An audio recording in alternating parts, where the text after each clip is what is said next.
Hey YouTube, welcome to Daily Tea Sips. So in this series, I'm actually spilling the tea on how you can increase your credit score fast. Like literally, I'm going to show you what I did to increase my credit score by 65 points within a 48-hour period. So the first thing I want to ask you guys is, when was the last time you actually checked your credit report?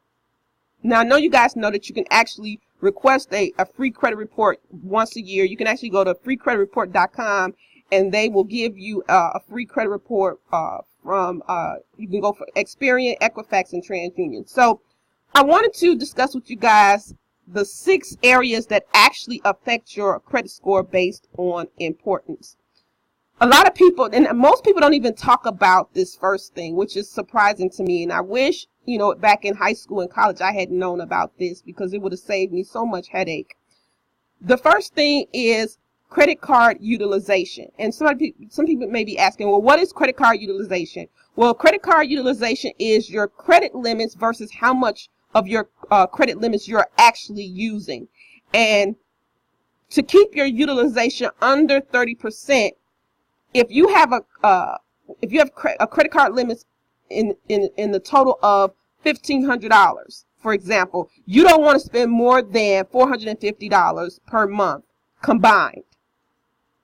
So same thing if you got $5,000 in credit or credit cards. You don't want to spend more than 30% of your limits each month, and it's imperative that each month you pay the entire balance before the end of the billing cycle. You get as close to paying the entire balance before the end of the billing cycle. You want to keep your utilization under 30%.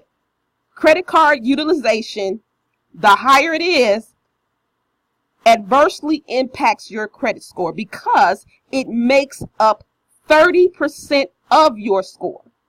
The second one that affects your credit is your payment history. And of course, you don't need to be told this. You want to always pay your payments on time, because again, your payment history, as well as derogatory mark, which is late pays, that adversely affects your credit score, and it makes up about 35% of your actual score.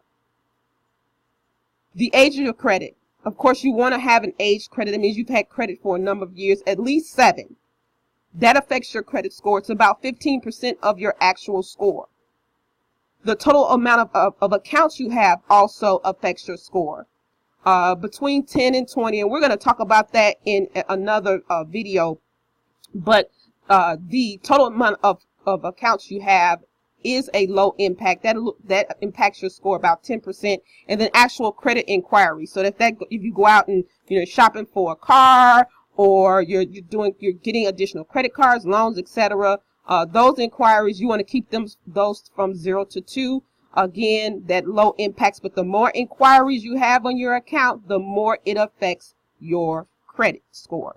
So while we assume that everything on our credit report is correct, there are times when the institutions holding your accounts report inaccurate information, and it's the credit bureau's responsibility to make sure that everything that's on your credit report is 100% accurate and verifiable. So if you're in the process of applying for a mortgage, you're attempting to rent an apartment, you want to apply for a credit card, or you're trying to get a car loan or student or personal loans, there are a few things that you want to check on your credit report for accuracy. The first thing you want to check is for outdated information like your name, your address, and phone numbers. You also want to check for inaccurate credit limits, which affects your debt utilization. Okay, you want to check for balances not being updated, late pays being on your account that should not be there.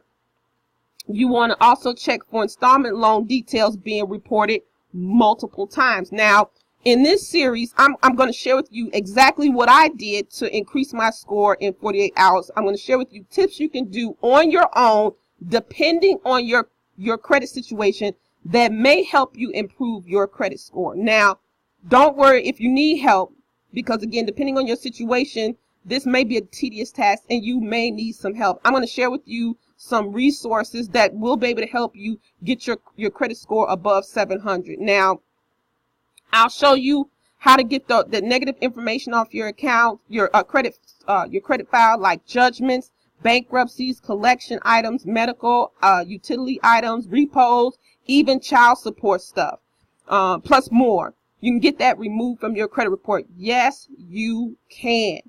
I've seen bankruptcies removed. Again, you don't know what you don't know. Now I want to make something completely clear here. I don't believe in shenanigans or any type of games. There's no super tricks to this.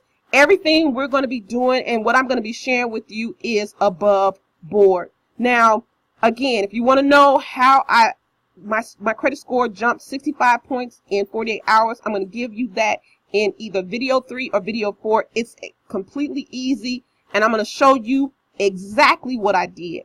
But here's what I need you to do. If you are somebody that's serious about getting your credit together, I'm going to give you an assignment. Really simple. I need for you to request a copy of your credit report. Now, you need to know what's on your credit report. Once you pull your credit report, you need to highlight any incorrect information that you see, whether it's name, address, phone number, balances, accounts. If you see things on there that should not be on there, you need to highlight those. So, because in the next video, I'm going to show you guys, for those of you who have no credit, I'm going to show you how to establish a credit file. And in the next video after that, we're going to talk about how to get that negative information off your credit report. But I'm going to go ahead and I'm going to link some of the credit reporting places that you can go right now to access your credit report. And I'll see you guys in the next